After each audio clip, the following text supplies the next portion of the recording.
Sudah sholatnya?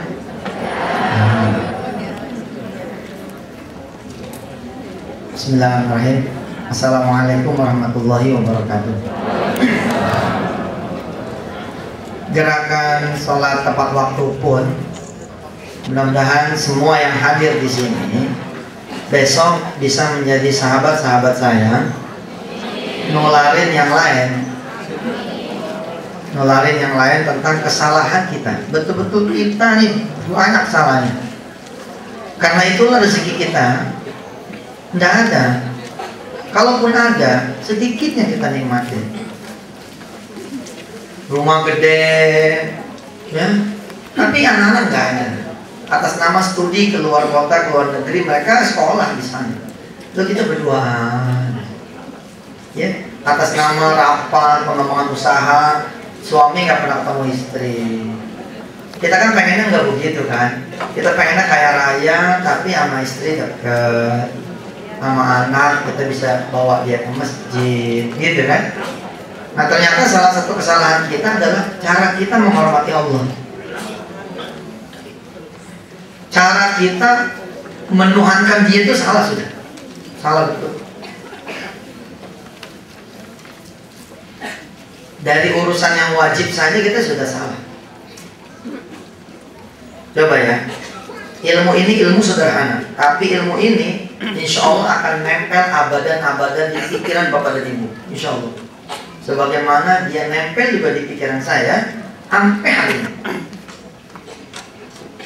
Tapi sebelum saya mulai, kita bacakan surat Al-Fatihah dulu untuk seluruh panitia yang sudah bekerja keras menghadirkan kita ada di sini, untuk keluarga mereka semua, dan untuk ibu dan bapak semua yang sudah hadir di sini, yang membawa persoalannya, yang membawa masalahnya, yang membawa hajatnya, mudah-mudahan diangkat oleh Allah semuanya, tolong oleh Allah kita semuanya, amin. Al-Fatihah.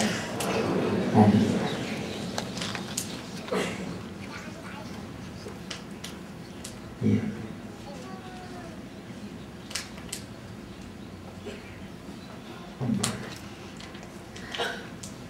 What we have to do sebenarnya is the simple thing. Kita hanya balik lagi, ngikutin Allah, selesai semuanya. Percaya nggak sama saya? Ketika saya tidak ngebenerin jalur saya, ya, itu makin rusak hidup saya. Tapi ketika kita mulai ngebenerin, kita solder sana, solder sini, jalurnya dibenerin, begitu tuh mainboard dipasang lagi, set, jalan lagi, tahun lagi. Dari bangunnya aja kita udah salah. Kita bangunnya pas-pasan. Itu udah salah.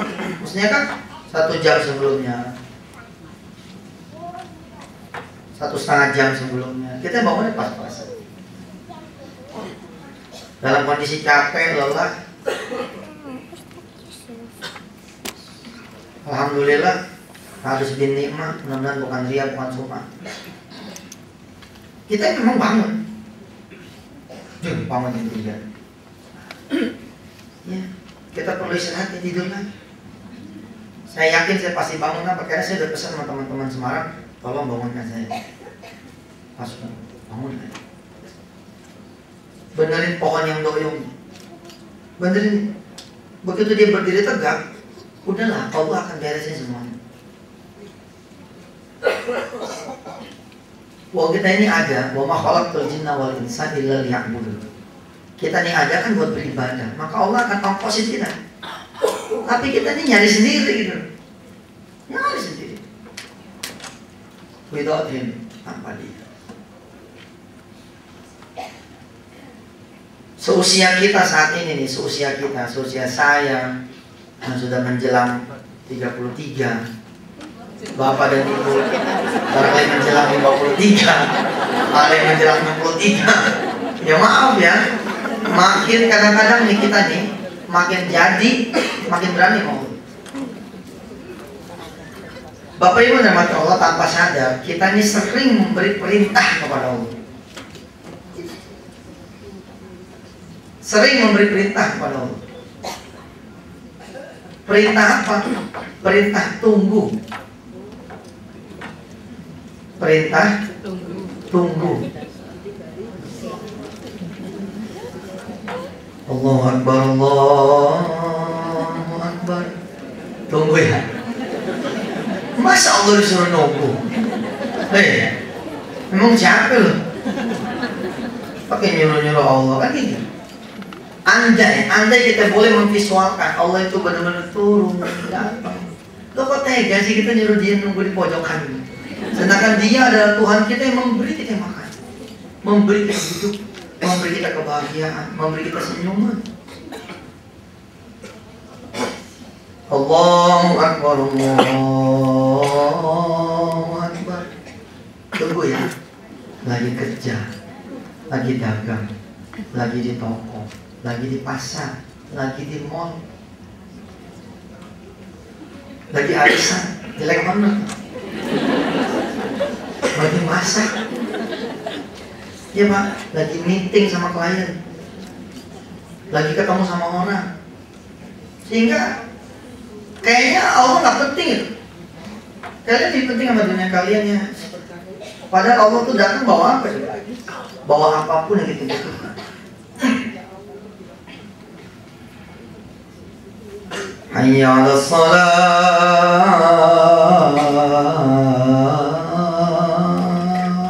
Sini kata Allah, sini sholat. Kalau kita mau sholat, hayya 'alal falah, dapat pahala, dapat kebahagiaan. Yang di bengkel tetap sibuk di bengkel, yang di rumah sakit tetap sibuk di rumah sakit, yang ngajar tetap mengajar.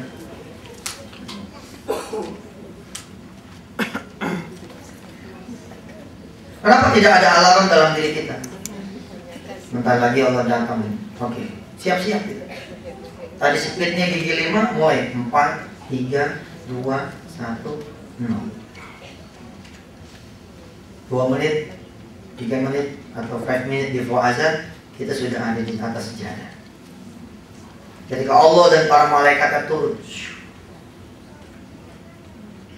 yang terlihat adalah punggung kita, karena kita dalam kondisi siang. Ambil ya Allah, kocik itu sudah datang. Bingung. Yang kalian cari apa sih kata Allah? Yang kalian cari kan dunia. Ketahuilah dunia itu di genggamanku. Yang kalian cari apa? Rizki. Ketahuilah aku pemegang rizki. Awalam ya'lamu anna Allah yabsutur rizqa liman yasha'u wa yaqdir. Inna fi dhalika la ayatin liqaumin yu'minun. Ditangan. Nggak usah kita bicara sedekah, Pak. Yang memang Allah udah suntik, dia menjadi sunatullah, Pak. Nggak muslim, nggak non muslim, nggak Cina, nggak pribumi, nggak Kristen, nggak Islam, nggak hitam, nggak putih, nggak kaya, nggak miskin, nggak ada punya Tuhan sekalipun. Kalau sedekah mah Pak, oh, luar biasa. Sedekah mah udah jadi hukum alam. Set, aksi nama. Tapi sebelum masuk ke gerbang sedekah, supaya kita beda sama yang lain, kita benerin dulu nih unsur tauhidnya. Sholatnya kita benerin, akidahnya kita benerin, keyakinannya kita benerin, cara kita menuhankan Allah juga kita benerin.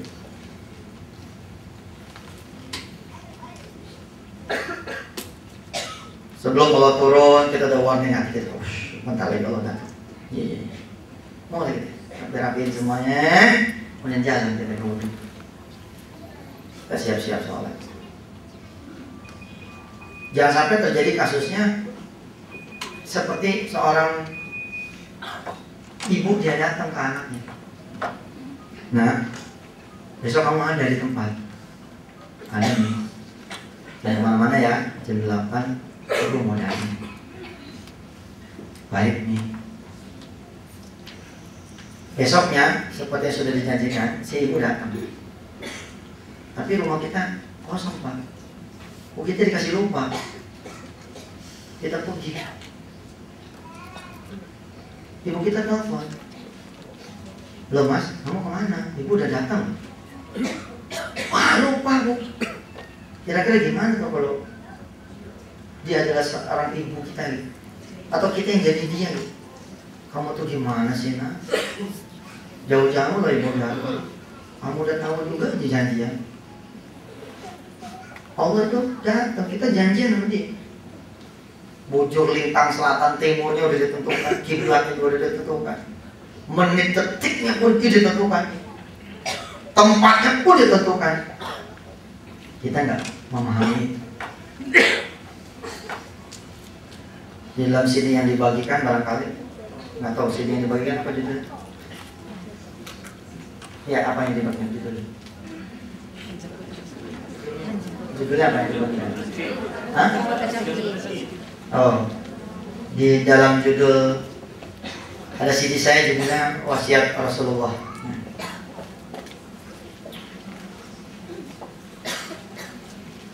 Saya bilang saya punya sopir, namanya Saliman. Saya masuk nih ke satu lobi. Sebelumnya saya bilang sama Saliman, "Man, gua selesai nih jam 12 kurang 50 ya. Jadi lu standby jam 13 persis, lu standby ya. Jadi begitu gua keluar dari lobi, lu ada." Siap Ustaz. Udah ready nih, udah tahu. Udah janjian. Saya masuk, 12.40 selesai, 12.50 selesai lama tamat, saya turun ke lobi. Jam 13 tepat saya berdiri di lobi, mobilnya nggak ada. Saya telepon dia. "Man, ada di mana?" "Maaf Pak Ustaz, saya lagi makan." "Loh, kok baru makan sih? Tadi kemana aja?" "Tadi nggak sempat Pak Ustaz." "Ayo cepat sini." "Gak bisa Pak Ustaz. Kalau Pak Ustaz buru-buru saya kasih aja." Baik. Mobil saya itu aslinya Purwokerto. Tak bungkus, tak kirim Pak. Ini kita sering malu loh Pak sama orang kalau janji yang tidak tepat. Apalagi dia itu bawaan kita umpama ya. Apa iya seorang kapten bisa merintah jenderal? Apa iya seorang kopral bisa merintah kapten? Kenapa tiba-tiba kita seorang makhluk memerintah sang khalik? Awalam yaral insanu anna khalaqnahu min nutfatin fa'idha huwa qasimun mubin. Emang kamu siapa kata Allah? Kamu nggak lihat diri kamu itu siapa? Kok tiba-tiba muncul sebagai apa? As an open-openan. Tiba-tiba menjadi seorang pendurhaka. Oh, mana bisa? Anak saya main. Saya panggil dari kamu. "Kakak." Diam aja. "Kakak." Masih diam. Naik nih suaranya. "Kakak." "Iya Pak." "Dengar." "Lo kok dengar? Dipanggil mari dong." "Yang perlu siapa Pak?" Anak saya ngomong kayak begini. Kita jadiin bubur masukin lagi. Lo itu kita Bu sama anak kita sama anak kita.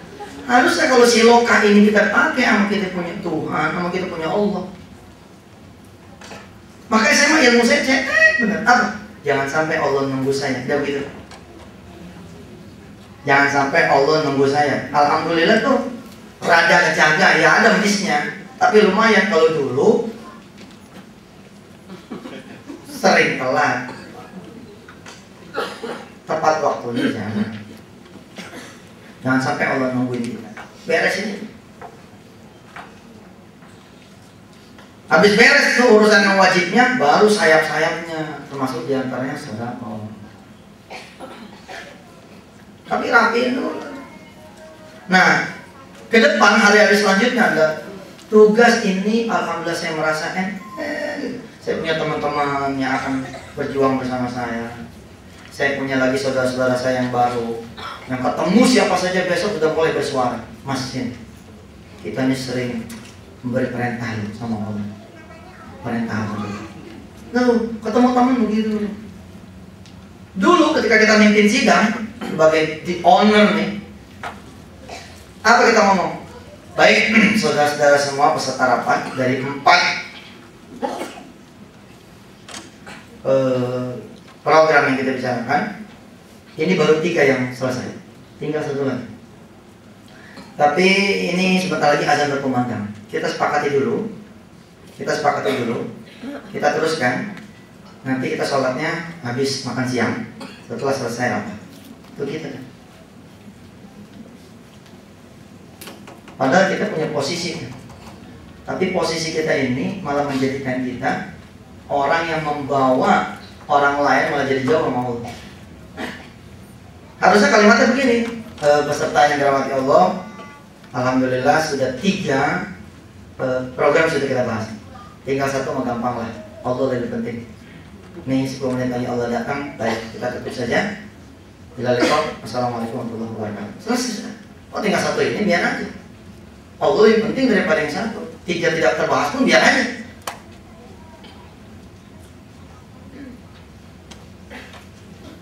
Yang wajib nih kita usahakan dulu nih bener. Kalau yang wajib udah bener nih, udah lah.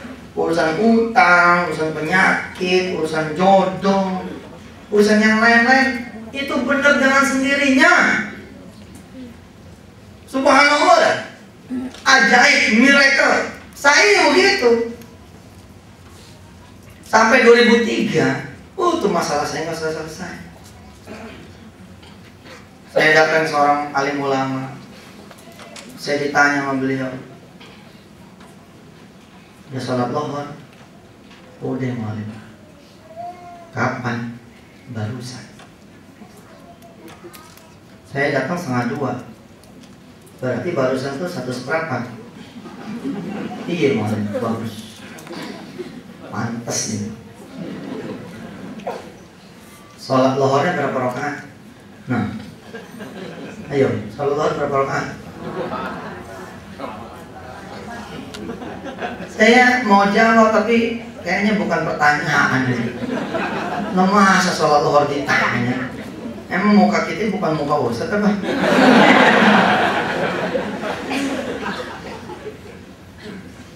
Salat lohor ya berapa ya? 4 kali. Bukan, salat lohor itu 8. Qobliyahnya 2, ba'diyahnya 2. Dulu kita mengenal yang namanya sunnah itu dikerjakan kita berpahala, tidak dikerjakan tidak apa-apa. Tapi itu sholat sunnah biasa. Kalau sholat sunnah muakkadah masalah. Kalau sholat sunnah muakkadah masalah dikerjakan, jangan salah. Apa kata mu'alim? Burung apa yang punya sayap tapi dia nggak terbang? Ayo, burung apa tuh? 2 dia bilang, 2 nih, 2. Tanya dulu burungnya. Dia sayap. Kalau dia nggak tahu, namanya burung blow on. Pantes aja dia nggak terbang. Dia nggak tahu dia punya sayap. Tapi kalau itu burung jawab tahu, namanya burung males. Udah tahu punya sayap, kenapa dia nggak pakai? Kamu masuk yang mana? Saya ditodong gitu tuh, 2003 tuh. Sayapnya sholat itu qobliyah ba'diyah. As-sholatu mi'rajul mu'min. Sholat itu mi'rajnya orang beriman. Tapi dia nggak sanggup angkat kamu karena nggak ada sayap. Saya merilis di kuliah online di www.bisakahati.com. Bahwa kenapa sholat kita juga barangkali tidak berpengaruh dalam kehidupan kita. Ya begitu salah satu. Tidak berdiri kalimat la ilaha illallah tanpa Muhammadur Rasulullah. Qul in kuntum tuhibbunallah fattabi'uni. Katakan, kalau kalian mencintai Allah, ikuti Muhammad. Kita nggak ngikutin dia, mengambil yang wajibnya aja. kita punya syahadat nggak lengkap tuh. Cuma asyhadu alla ilaha illallah, tapi wala asyhadu anna Muhammadar Rasulullah. Apa kata mu'alif? Benerin sejadah, insya Allah hidup kamu lempengin sejadah, insya Allah hidup kamu lempeng. Baru keluar kalimat yang kedua, banyakin sedekahnya, insya Allah rezeki kamu juga banyak. Tapi syarat dan ketentuan ini benar-benar kita pegang nih. Sholat sunat duha yang juga akan menjadi tugas Bapak dan Ibu semua, menjadi dai Allah yang tidak perlu kita sama-sama nyetak kartu nama. Kita kan dai, kan? Dai ini kan kewajiban kita mengajak orang lain.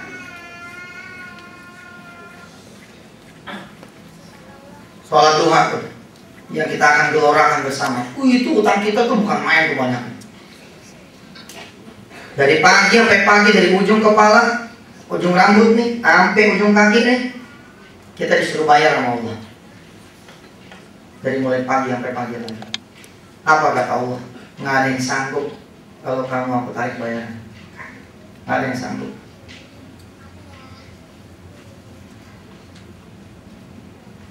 Karena Allah sayang sama kita.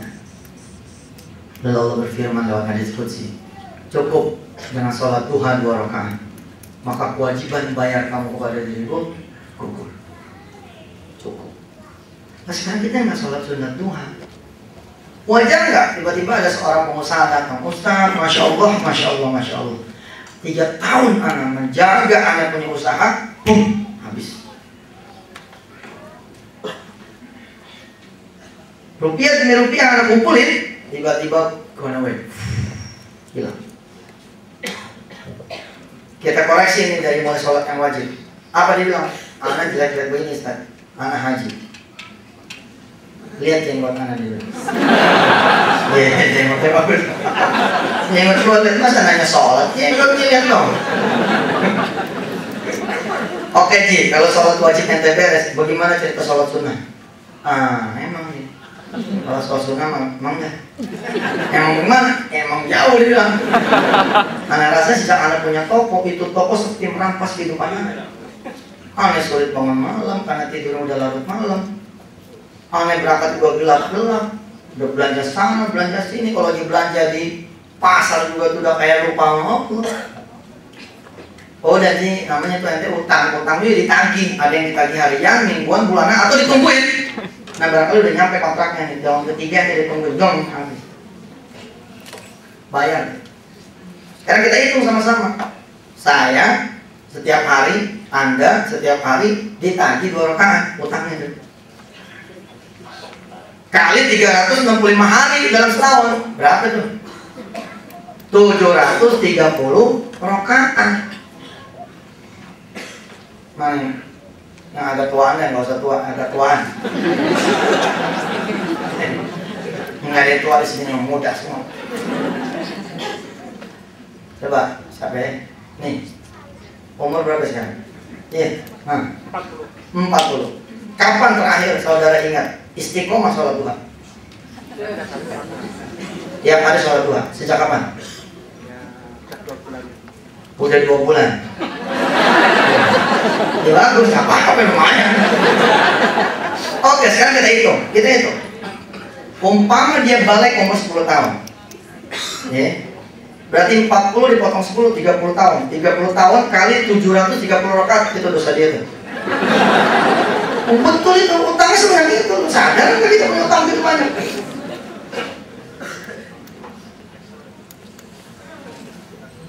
Apalagi kalau beliau kepala sekolah, muridnya 1000, maka perhitungannya bertambah. Berapa tahun jadi kepala sekolah? 10 tahun Pak Ustadz. Baik, 730 kali 1000 anak murid kali 10 tahun. Apa hubungannya saya dengan murid-murid saya tuh? Sampaikan kepala sekolah. Apa susahnya ketika dilantik sampai berdiri? Hari ini saya menjadi kepala sekolah saudara-saudara yang baru. Mulai besok jam pelajaran kita geser menjadi jam 7.30, sebab jam 7.00 kita sholat duha. Ada yang tidak suka, silakan berikan kepada saya surat pengunduran diri. Tuh, kita sebagai pimpinan nggak pernah ngomong begitu. Mbak Karina misalkan sudah punya usaha, bagus sekali butiknya. Tadi saya main ke sana. Tapi misalkan, tapi kalau Mbak Karina sih soleh, soleh. Dia perintahkan karyawan-karyawannya, sebelum buka toko sholat duha ya. Itu kalau nggak ada kalimat kayak begitu, maka kita ikut berdosa. Jangan sama orang lain, sama istri sendiri Pak, kalau kita nggak pernah nyuruh, itu kena dosanya. Sama anak kalau kita nggak pernah nyuruh, itu kena dosanya. Sama tetangga nih kita nggak pernah ngajak-ngajak, kena juga dosanya. Tuh tetangga kita kena loh kita. Ibu punya kontrakan, diisi sama mahasiswa, nggak pernah ibu ketok-ketok tuh. Ya, dia punya rumah. Udah sarapan belum? Sudah Bu. Udah duha belum? Bingung, kok tumben nanya duha? Maaf ibu sakit. Seumur-umur nggak pernah, biasanya nanya kontrakan bayar. Sekarang duha. Kasih reward buat anak-anak ibu yang ngekos di kontrakan ibu. Insya Allah, kalau dia rajin sholat duhanya, ibu akan bebaskan sebulan. Kasih reward kayak begitu. Oh, anak-anak mahasiswa mana nih si ibu ini? Kalau ada sholat sana. Ya nggak apa-apa juga. Ditanya. Di dalam kontrakan yang ibu punya, bapak nggak mau tahu nih, bang mau tahu dia mau ngapain kek, yang penting bayar, nggak bisa. Kita ditanya, kamu tahu? Ini pertanyaan jalan kubur. Ada mahasiswa namanya Anu, dia berzina di tempat kamu tahu? Lo bukan urusan saya, Pak Malaikat. Urusan dia. Ya tapi dia berzinanya di mana? Loh, memang di rumah saya loh, rumah itu kan dikaruniai oleh Allah. Kenapa penghuninya tidak engkau ajak untuk mengingat Allah? Oh, dia kenal. Kita cerita dunia ya. Di dalam rumah kontrakan kita itu menjadi TKP penangkapan bandar narkoba. Oh, kita jadi saksi, Pak. Jadi saksi itu. Minim tuh jadi saksi. Itu cerita dunia tuh, minimalnya tuh itu jadi. Utang kita segitu banyak. Seorang kakek, wah udah punya cucu, panggil tuh sekali mah cucu. Kalian mesti sayang sama kakek ya. Kalau duha, kaki kakek diikat sama mereka. Udah jadi kakek nggak pernah nasihatin cucu. Panggil anak kita. Tolong kamu cek sholatnya anak kamu ya, biar kakek nggak susah. Nah udah beres nih urusan yang wajibnya, yang sunnahnya juga udah beres. Nah kita ngomongin dia sedekah. Cepet tuh kalau udah begini nih sedekahnya, numbuh, cek. Oh betul ini. Ada orang yang sedekah saat nunggu. Dia lupa nunggu sebenarnya, tapi di dosanya dulu. Oh iya benar. Didebet dulu ke dosanya. Makanya Allah selalu mengajarkan kan.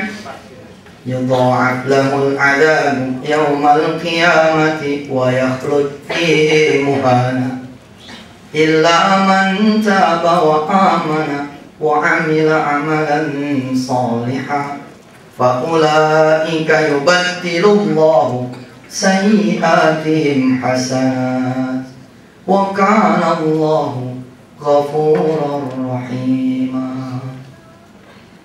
Allah bilang ila mantabah, tobat dulu, wa amanah, mengimani Allah, wa amila amalan sholihan, baru sedekah. Ini rundown yang ketiga nih sedekahnya. Ya siapa sih manusia nggak punya salah? Manusia punya salah. Ya sebisa-bisanya minta ampun. Sebisa-bisanya mampunya. Sudah Allah Maha Penerima taubat.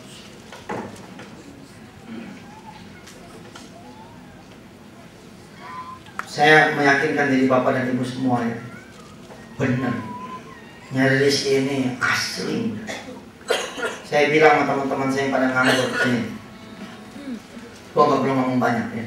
Kalau sholat 4 rakaat, 2, terus lo berdiri tinggal jalan. Ya. Insya Allah berdebu tuh.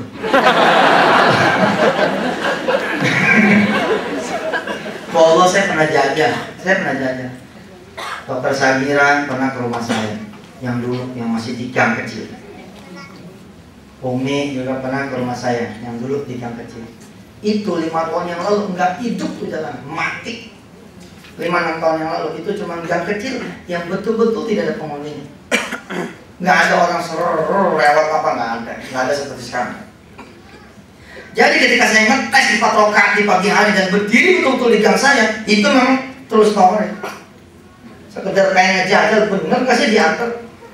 Posisinya nggak nyari loh Pak. Posisinya bener-bener nggak nyari.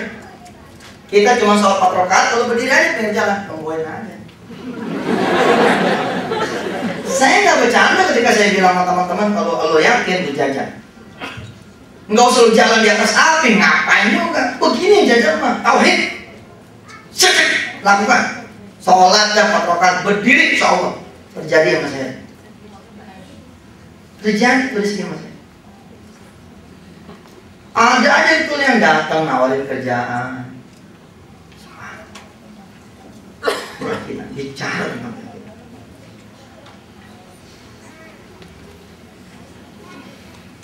kita coba menyadarkan diri, masuk ke gerbang sedekah dengan pintu keyakinan yang luar biasa bahwa Allah betul-betul akan membalas nih sedekah kita.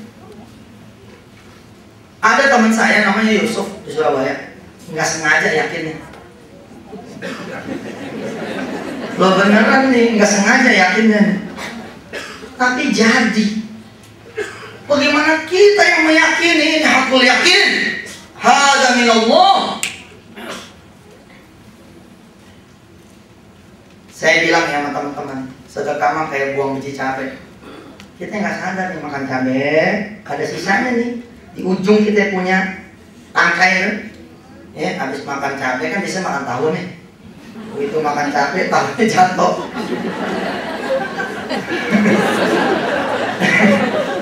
Ini kita buang nih si tangkai yang ada 1, 2, 3 biji nih, kita buang. Itu aja nunggu. Apalagi yang sengaja kita benihkan dulu di cabai sampai nunggu set, kita pindahin ke tanah. Apalagi ini yang saya bilang, apalagi si guru TK memang datang itu betul-betul sadar. Ini teman saya nggak sadar. Teman saya ini alumni sebuah SMK, sekarang udah miliarder tuh. 2 tahun nganggur. Dia sempat kerja tapi jadi kasir, batinnya nolak. Masa gua SMK jadi kasir? Gak mau ke level.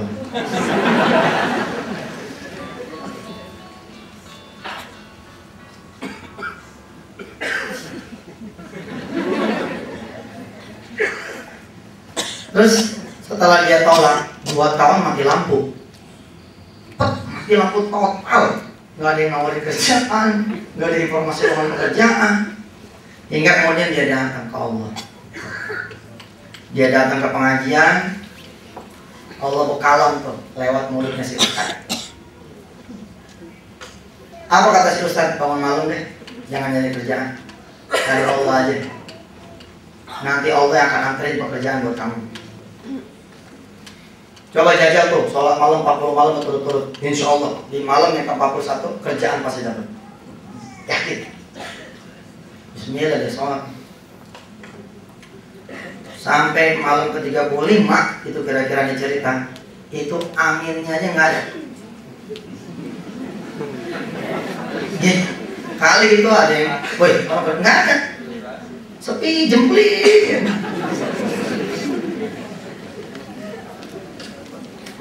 Dalam keadaan seperti itu, ngajinya tetap jalan. Nggak begitu ngajinya jalan, bab yang berikutnya bab sedekah. Bab yang berikutnya bab sedekah. Coba saudara-saudara nanti buka di rumah surah As-Sajdah. Surah As-Sajdah, surah ke-16 Surat ke-32 ayat 16, 17. As-Sajdah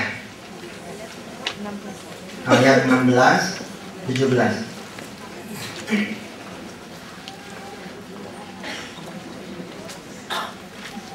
Tatajafa junubuhum 'anil madaji'i yad'una rabbahum khawfan wa tama'a. Kalau lagi banyak masalah, lagi punya hajat, jauhin pinggang dari tempat tidur. Kamu nggak? Rupanya ngaji yang dulu sepotong ayat itu. Ngaji berikutnya dilengkapi sama si Ustaz. Apa lengkapannya? Ujung dari ayat itu. Wa mimma razaqnahum yunfiqun. Dan dari sebagian kita punya rezeki, sedekahkan. Komplit. Oh. Terus dia tanya sama Ustaznya, kalau aneh belum punya duit, bagaimana caranya sedekah? Pakai niat. Baik. Begitu niatnya, dia niat tuh sama Allah. Ya Allah, saya cuma butuh kerjaan, enggak butuh gaji. Kalau nanti saya kerja, pokoknya gajinya untuk Engkau ya Allah. Nah ini yang saya bilang nggak sengaja nih. Dia kejebak sama janjinya sendiri.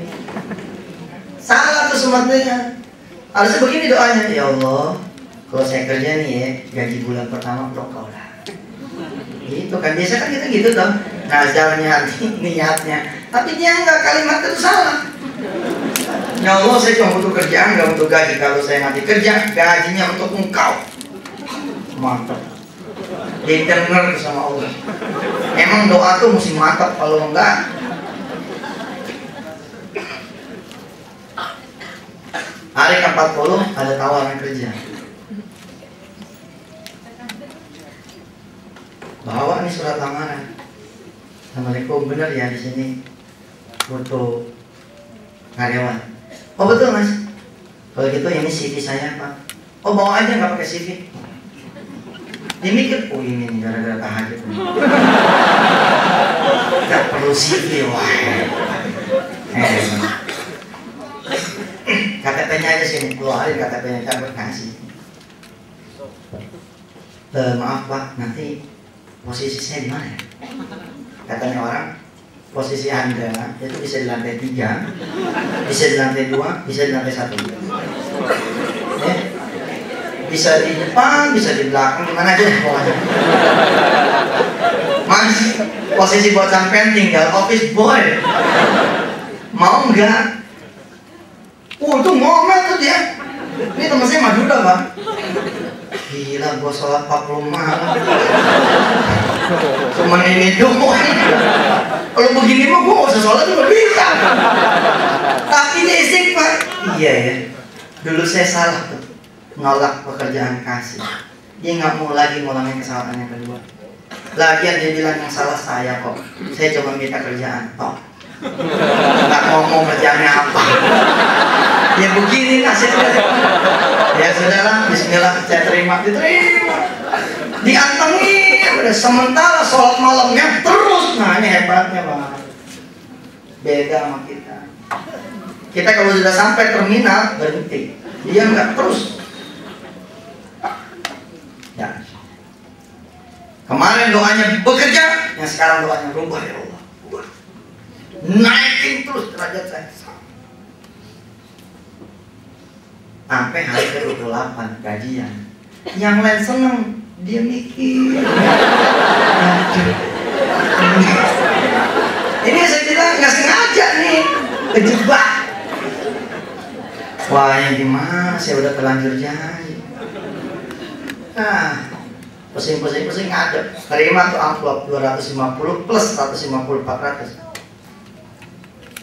Komitmen dia kepada Tuhannya. Bahwa gajinya untuk Allah, ya dilakukan. Dibagiin habis malam.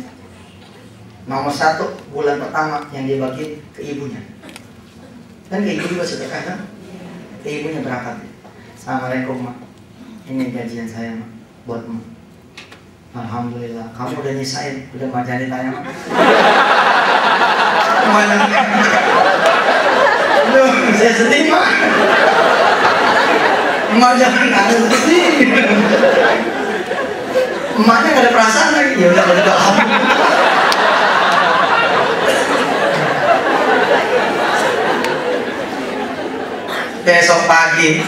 Besok pagi itu Pak, saya dengar cerita sendiri dari dia nih ketika nganterin saya ke Juanda keliling Surabaya. Dia bilang malam itu saja dia udah meralat doanya. Ya Allah, bulan ini aja deh. Yang depan enggak. Mana gak kasihan sama saya. Belum lama dia datang bawa sebes ke pesantren. Cetak mereka seperti jadi saya. Cetak mereka seperti jadi saya. Dia bawa. Dan kedemenan dia bawa yang miskin ke pesantren. Betul. Saya pribadi ini senang orang-orang kaya datang ke pesantren. Wangi-wangi, kau cakep. Betul. Tapi saya lebih senang yang datang ke orang susah. Kenapa? Kalau saya suntik ilmu bangun malam, saya suntik ilmu sedekah, dia orang kaya, gak berasa. Perubahannya tuh gak signifikan lah. Gak terlalu berasa, emang dia udah banyak duitnya. Tapi buat yang datang belum punya rumah, ketika dia jejak, punya rumah, berasa sekali. Dia datang nganggur, dapat kerjaan, berasa sekali. Dia punya utang, ternyata tambah banyak utang. Itu paling sering tuh gitu.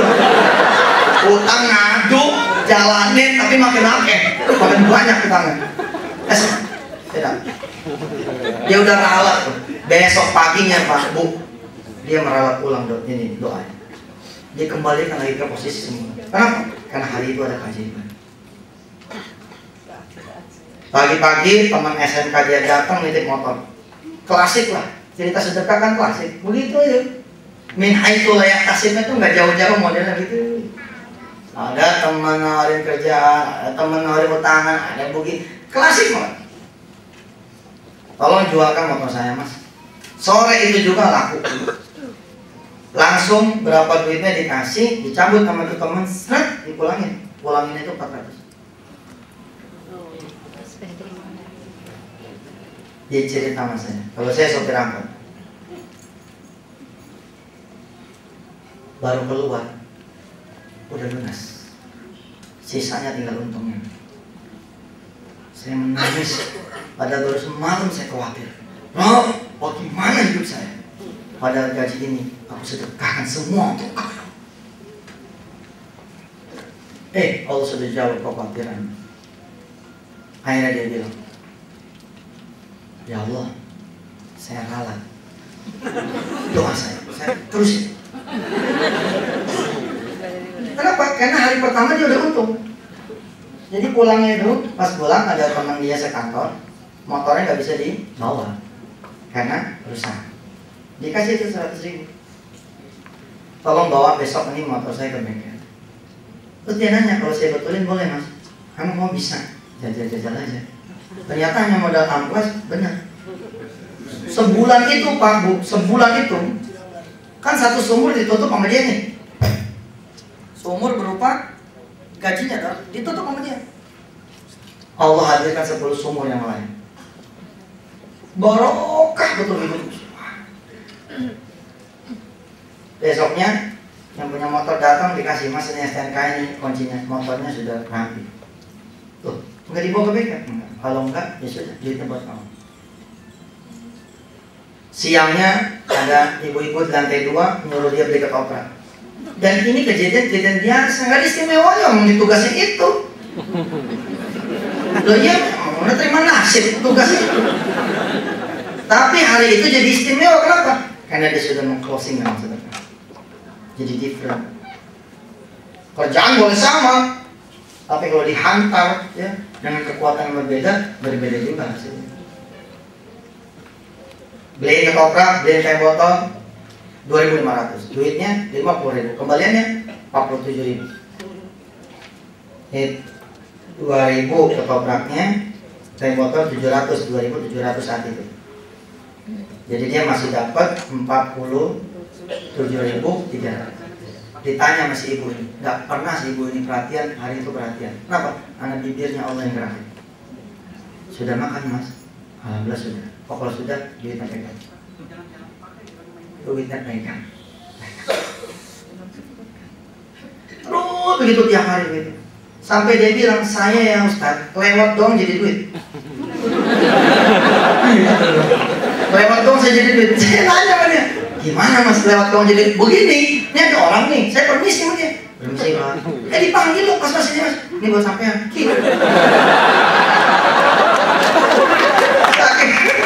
Saking berkahnya tuh karena nih saking berkahnya orang lewat tuh menjadi duit itu.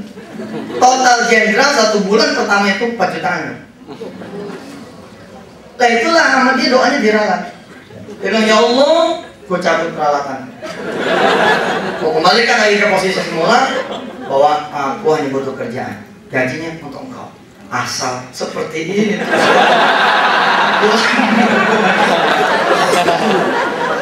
Lo memang Allah itu selalu begitu dan begitu.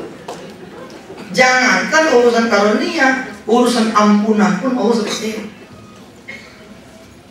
Dia punya sifat Ghafur. Ghafur ayat bermakna luas. Ada orang datang dia udah berzina 77 kali, diampuni Allah. Itu Allah. Dosanya ini semua bidang ada. Saya punya 10 dosa besar. Saya pernah punya satu questionnaire, isinya tuh 10 dosa besar. Dulu kalau ada yang datang ke saya sodorin dulu surat ini. Nih, dari 10 dosa besar ini, dari mulai ninggalin sholat, syirik, ninggalin sholat, doa sama orang tua, sampai nomor 10, yang mana yang sampean sudah lakukan, bundelin. Itu ada yang nggak sanggup ngisi tuh. Apa dia bilang? Kurang bosnya. Ini cuma 10. Dosa saya 15. Mudah lah. Dia membawa dosa sebesar gunung pun dia datang, Allah akan ampuni. Itu Allah. Itu Ghafur. Kalau Ghafar, ayat bermakna berkali-kali. Antum tukhti'una bil-laili wan-nahari wa ana aghfiru dzunuba jami'an. Kalian bikin dosa pagi, siang, dan malam, kalian datang pada aku ampun. Kalian bikin lagi dosa pagi, siang, malam, kalian datang ke aku minta ampun, aku ampun. Begitu. Zuhur bikin dosa, asar minta ampun, diampuni. Maghrib bikin dosa, datang isya minta diampuni, diampuni. Boleh nggak begitu Ustaz? Boleh. Betul, boleh. Oh memang Allah yang bilang, masa saya bilang enggak? Allah yang bilang boleh. Pertanyaan sama kita kan, apa iya kita nyampe asar? Apa iya kita nyampe maghrib? Apa iya kita nyampe isya? Apa iya kita keburu nyampe subuh? Belum tentu. Makanya ittaqullaha haqqa tuqatih wa la tamutunna illa wa antum dijaga. Boleh. Boleh banget, boleh banget. Apalagi urusan karunia berulang-ulang juga. Puncaknya tuh dia tahun 96 kurang lebih lah. Sementara ini tahajudnya masih terus nih. Sedekahnya juga makin gede Pak. 4 juta, 3 juta geser, 5 juta, 4 juta geser. Terus gitu. Tahun 96 dia udah jadi sopir. Pimpinan dari Jakarta masuk mobil dia. Di cabangnya dia. Si pimpinan ngomong, kalau saya lagi pusing. Ditanya masih sopir, pusing kenapa Pak? Wah, kamu pasti nggak ngerti lah. Urusan orang kaya. Kalau boleh tahu, apa Pak masalahnya? Masalah saya hanya bisa diselesaikan dengan saya jual tanah. Nanya nih si sopir, kalau saya jualkan gimana Pak? Wah, kamu nih, emang punya duit? Punya teman yang punya duit? Itu pertanyaan. Saya ingat tuh bahasa dia. Ketika dia bilang, boleh saya jualin tanah rumah? Kata si orang ini, memangnya kamu punya teman ya yang duitnya banyak? Ini si Madura nih ngomong begini dengan santai, dia ngomong, loh temen sih nggak punya Pak, tapi Allah saya punya. Ntar malam saya sholatin Pak, beres. Allah datang Bapak sedekah, udah beres. Itu dia tuh. Sebelum ketemu saya udah begitu Pak. Kalau ketemu saya kan 2003, 2004 tuh jauh 96. Ilmunya udah begitu. Kenapa? Ilmu berdasarkan pengalaman. Sholat malam sedekah, sholat malam sedekah, duha sedekah, duha sedekah. Pasangannya memang begitu. Disolatin mati, bener, jadi tembus. Dibagi dia, dibagi berapa? Bukan komisi, benar-benar dibagi 1,2 miliar, 90. Kalau kita begitu dapat 1,2 miliar, zakat doang 7,5%, 2,5%. Kalau dia enggak, 800 juta disedekahin, diambil 400 juta. 800 juta itu jadi jalanan, jadi musola, jadi masjid, jadi haji, jadi umroh, jadi macam-macam. Sekarang Pak punya perusahaan tower, punya pengemukan sapi, punya supermarket, bininya juga nambah.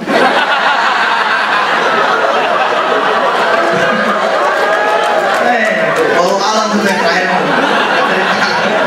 yang terakhir yang ceritakan.